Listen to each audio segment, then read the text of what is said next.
You will not be able to enjoy that blessing. It will not feel like you wanted to feel or like you've been expecting it to feel if you don't deal with this right now. You don't want to share your successes. You don't want to make it seem like you're too happy. You might feel like people might think you better than them or more special than them. You made it out, or you bougie now, or whatever it may be. No. Today's video we talking about how to get rid of survival's guilt, because if you really want what God has for you, if you really want to be actually happy and enjoy the blessings that God gives to you when that time comes for you, you need to deal with this first. Because if you don't, you're just going to be weighed down by guilt and shame, and you're not even going to want to talk about the things that you truly want to talk about, because you don't want to hurt anybody's feelings or make anybody feel bad or make it feel like you flaunting or you glowing. Okay, I have been someone who has struggled with really being happy for myself. When you're surrounded by people who are in the same struggle as you know, that's one way that y'all bond. Y'all bond over y'all struggles. Even if y'all talk about the what ifs and the dreams in y'all life, that's a way that y'all bond too.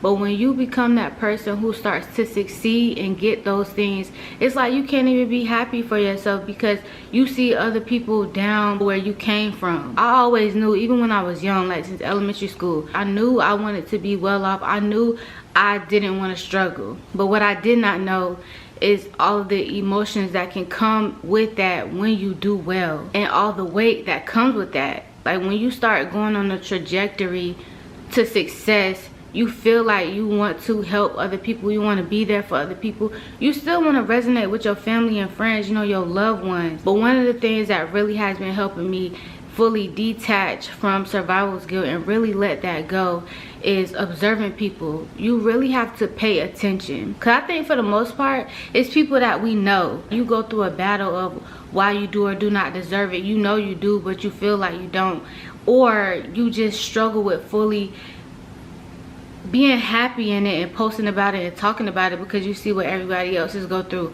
Watch what people do, watch what people say. You will start to realize, especially when you're in your later 20s, your 30s and beyond, that people make their own decisions. People make their own decisions. A lot of the times the problems that we have, we created them ourselves.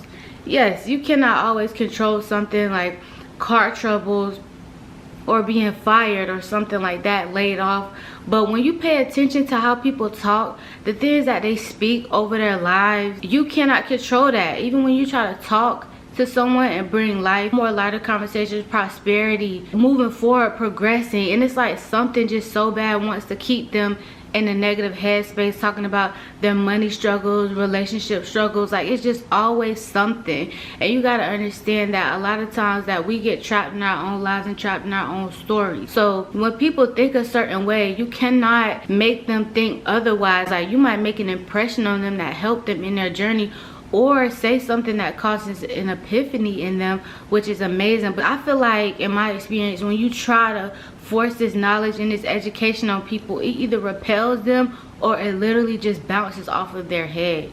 They're not in a headspace that you are, because let's be for real, when you are a person that knows that you are going to get there, that you are going to get there and your turn is coming, and that you are going to be abundant and happy, you have to have a certain grit, a certain mindset about yourself.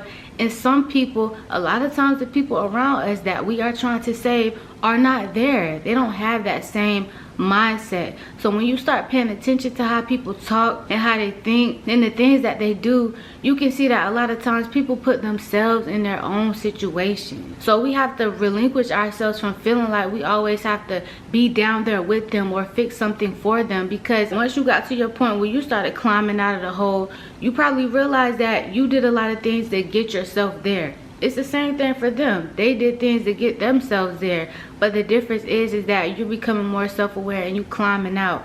You can't make them do that. And you feel a lot less guilty about people living the way they live when you realize that they're living the way they're living because they're choosing to live the way they live. And a lot of times people don't even really realize that that's what they're choosing, because they're not aware of their mindset. They're not aware of the decisions that they're making. But at the end of the day, it is them. Even if things look bad right now, or even if things are okay and I'm grinding and I'm still not seeing no change, you have to know that that change is going to come. And it's very difficult to have that sometimes. And some people just straight up don't have it, because as much as they want something, they don't believe they're really going to get it. Like those people that be like, oh, one day this, one day that, or I wish this, I wish that. Most of us do desire better, but how bad do you really want it? Like, how are you going to work for it? And when you see that people are not working towards something, or really aligning what they say and what they do with how they feel and what they really want, it really helps you take a step back. Like, wait a minute, okay, the victim mode gotta go. When you are somebody who are constantly hustling towards something, it's like it can sometimes be a battle between victim mode mindset and beast mode mindset. You know, when you are in victim mode, you constantly complaining, trying to figure out why me, why I gotta go through this, why I gotta do that, if I would have just did this, if that person wouldn't have just did that. But when you in that beast mode, it's like, even though you might have that victim mentality, it's still a huge part of you that's just like, this not about to be my life. I'm about to get through this. I know there's more for me. I know I'm not meant to live on this life to be living like this. Like, I know there's more. So you still grind at the same time, but you negate all the power that comes with that when you're constantly complaining and trying to figure out why you're so unworthy, or why you can't have that, or why it's not your turn. So in victim mode, you're aware of how much you're doing, but you're kind of low-key mad about it. Like, you salty about it. So it doesn't even really mean much, because you're not grateful that you're able to do all these things and get through every single day. You have to get clear and understanding with yourself that the reason I am where I am today is because things happened in my life that I literally could not control, and things that I could control, and I made decisions that made me get here today. And that's okay. We all have a special journey, a special story, and mine's just so happened to be going this way. Once you accept that, and you accept your story, and you decide, I'm moving forward from here, it helps with the survivor's guilt, because you know it's not just something that just happened to you. You know what I'm saying? Like, you put in your time and your work. You also have to be more aware of the sacrifices that you are making. When you know what you want, or not even exactly what you want, because sometimes you don't know, but you know you want better, you know that there's sacrifices that you're making, you know that there's things that you're doing, and you have to wake up to that to see that you're actually going ham. You actually going hard. Like, you're not sitting around here wasting your time. You are doing what you need to do, even if it's not a lot and it's just bit by bit every time. You're sacrificing. You're choosing the better thing for yourself over the lesser thing for yourself, even times when you want to choose the lesser thing. You're choosing better for you more often than you're choosing the lesser thing. You're giving more positive things your time and your energy. You're choosing to say no to things that do not help you. That's sacrifice. And when you can really realize how much sacrifice you're making compared to the average Joe in your situation, it helps with the survivor's guilt, because you know you put in your time and your work to get past it. And that's where that beast mode mindset comes in, because that's what you need a lot of times, that faith to really keep you going, to keep you pushing. But with that, we also have to stop normalizing our hard work. People have a lot of negativity to say about hustle culture, and I totally get it. But there is a scripture in the Bible that speaks on different seasons and different times in your life. There will be a time where you have to work, and there are times that you get in a time where you get to rest. There's a time where you sow, and there's a time where you harvest. There's a season and a time for everything, and there will be a time that you need to hustle. Like, you're going to have to be engulfed in that hustle culture for a little bit. Now, to live in it and to stay there forever, no, that's not where it's at. But there are some times where you're gonna have to tap into that. And one of those negative parts of hustle culture that I think also adds to our survivor's guilt when we actually get there, is the fact that we are normalizing the hustle. Because once you get to that point where you do succeed, or you do get the outcome, things like guilt can get to you, because what you were doing day in and day out was just your normal. But you got to understand that the hard work that you're putting in is not normal. It's not things that people are doing every single day. Like, I've had so many times where I beat myself up because I felt like I needed to be doing more. And I had to really wake up to what I was really fighting against every day, the type of weight I was carrying every day, and the things that I do every single day. I get so wrapped up in that I don't really realize or think about how much I'm doing, or like how much I'm sacrificing. My sacrifice and my hard work have become normalized. My husband's in the military and he's constantly leaving. The job he has and the base that we're stationed at, he leaves a lot. There's times where like my mama will say something to me like, girl, I don't even know how you do it. And I'll be like, Mom, sometimes I look back and I don't even know how I did it. Like, it's nothing but the strength of God, you know what I'm saying? And that has just become normal to me. Like, people be like, is anybody gonna fly out there to help you? And I'm always like, no. But I also don't expect that. And to me, it feels like unnecessary for somebody to do that, because I already know what I'm doing. I already have a flow. It's easy for me to feel like I need to be doing something else, or I need to be doing something more, or I'm not doing good enough, because all the hard work I'm doing is just my baseline. Girl, like, just doing the thing. We gotta get away from that. You gotta stop thinking out your hustle and everything you're doing is just your baseline. You're going in, and you have to recognize that you're going in. So when you get there, it's going to be no way that somebody can make you feel bad for what you have, because you know you worked hard. You're aware of everything that you did, everything that you sacrificed, and nobody else was doing what you were doing at the time that you were doing. So why feel bad? You have to open your eyes to how hard you're working, and you also need to congratulate yourself. I think most of us have this mindset that we just gonna do everything that we have to do, you know, bit by bit until we get there. And then when that outcome comes, whatever that thing is that you're praying for or waiting patiently for, when we reach that outcome, that's when we're this flood of happiness and everything is gonna pour in, and we're just gonna be so excited.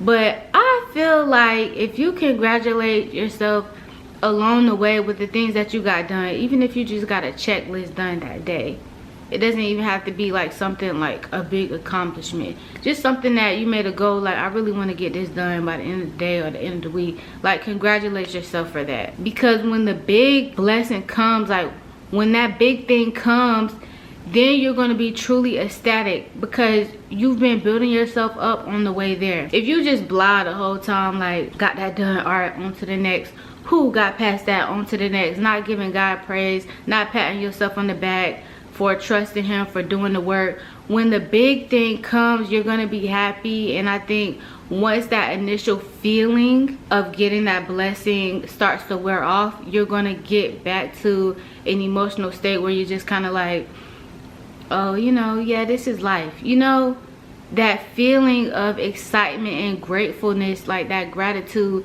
is not going to continue to trail along with you as long as it could. Because it's like, if you only get a gift on your birthday, you go the whole year without getting anything, and your birthday comes and you're so happy that day on your birthday, and a couple of days after, then it's just like, oh, back to nothing, you know. But if you are treating yourself every now and again throughout the year, and then your birthday comes, it's like you have that constant feeling of, even if I have this little thing, or I've given myself this little thing, I am fulfilled. You know what I mean? Really understand that you're not a savior. You need to hang up your cape. You need to get off the throne. It's so crazy, because I used to tell myself, like when I would feel so beat down about how I needed to get more and do more so that I could do more for the people that I love, I would tell myself, Gabby, you're not a superhero. You're not a superhero. You're not a superhero. But for some reason, it just wouldn't resonate. Like, it just wouldn't stop me from feeling bad, from not being able to do more or to give more. I still felt bad when I got a certain job or when I achieved a certain thing, because it's like I just started feeling like I was doing things for other people to be able to help them. Like, the further I went along, I was just like, man, I know like God has greater for me, and that this is just only the beginning. But if I feel like this now, when I get to where God is going to have me be, like, what am I going to feel like? It was just a terrible feeling. And I talked to one of my cousins a few weeks ago, and she said she was dealing with something similar to this feeling, and God told her, you're not God. And there was something about that just struck so much deeper. A lot of times we are trying to, when we are dealing with survival's guilt, a lot of time it's because we feel like we want to save other people or help other people, or we gotta grind to lift other people up. This is very common, especially if you come from a not so great financial, mental, or physical situation in your family. Like, you get there and then you almost feel like it's your duty to get everybody else there too. And when she said that, it was just like, wow, yes, like that's God's job.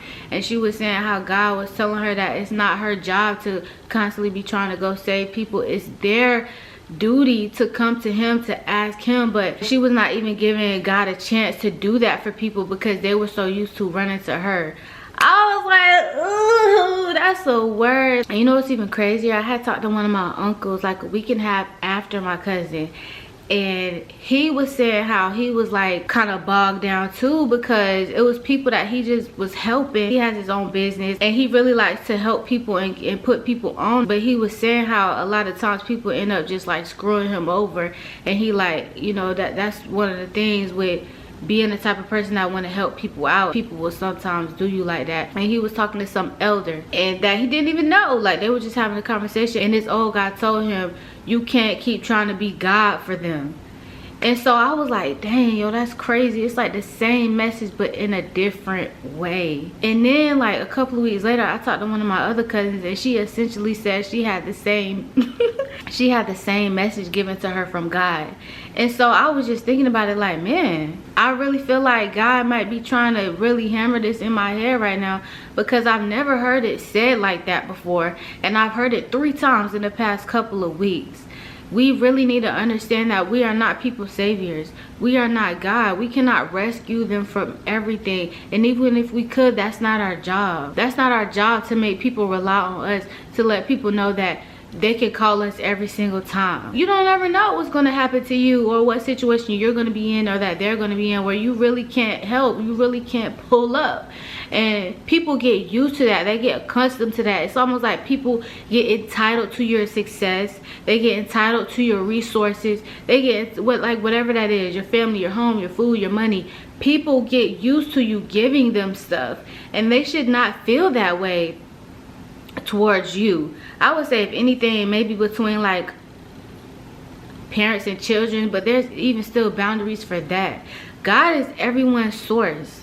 And if you're trying to be other people's source, when your time comes to get what you got, that feeling for them is not going to go away, or for you. So you're still going to be feeling like you are people's source when you're not. Even if it's not even anything monetary, and you're waiting for your time to have a family, to get married and have children, your life is going to totally shift when that time comes. You're not going to be able to just up and run and go do something for somebody anymore when you have a spouse. You're not going to be able to just run down the street or like dash out all your money when you have a new child. But you're still going to feel like you need to do that. You're going to feel like you have to do that because that's your job and that's your role, and that's not. If you know, like I know, that feeling that God is about to come through for you, that it's your time, is one you just really cannot explain. It's like something you just feel in your body. It's like you cannot tell that person that something's not going to happen. And you know for sure when you don't want to say anything, because you don't even want to give anybody the opportunity to try to shut you down or make you feel any different. But I'm telling you, you can feel like that all you want and get as many blessings as God is going to give you, but if you do not get rid of your survival's guilt, you're not going to be able to enjoy what God has given to you. You're not going to be able to enjoy what God has for you, because you're going to feel like you shouldn't have it. You're going to be kind of embarrassed to have it, or ashamed to have it, or feel like you got to give it all away. And how disrespectful is that to you? How disrespectful is that to God? People don't know how many times you prayed for that thing, how many times you cried, what you had to go through, the hard lessons you had to endure, what you had to let go of, what you had to do that you didn't want to do. It's a lot that you sacrificed. It's a lot that you worked hard for, and you have to open your eyes to these things, understanding that we're grown, y'all. We're grown. People say the things they want. They do the things they want. They make their own decisions. They live their own lives. Just like you are making a choice to do something different and walk your life different and sacrifice and work hard, they can do the same thing too. It may not be in the same way, but they can still do it. You know how people say, oh, we have the same 24 hours. We all have the same 24 hours. It's not true. So no, nobody will be able to fully compare their situation to yours or you to theirs, and we shouldn't be doing that because we all have different mindsets, different lifestyles, and all this, that, and the third. People, like, they're their own entity just like you. The victim mode gotta go. You need balance with the beast mode mentality. Understand that you are sacrificing, that your hard work is truly hard work that deserves recognition and that you need to celebrate yourself for. And let go of this idea that you're somebody's Jesus. If you don't understand these things and start working them into your mind and your life, you're always going to feel like you owe somebody. And why should we feel like we owe somebody for what we endured, for what we went through? You're doing the work. You're being patient. You're being understanding. You're learning. You're building a relationship with God. You're making healthier decisions. You're doing stuff that you don't necessarily want to do. You're building the discipline. You're getting rid of the limiting beliefs and other things that do not help you, that do not serve you. You will not be able to enjoy that blessing. It will not feel like you wanted to feel or like you've been expecting it to feel if you don't deal with this right now. Get ready and doing all the things that you need to do in order to fully live in it and enjoy it.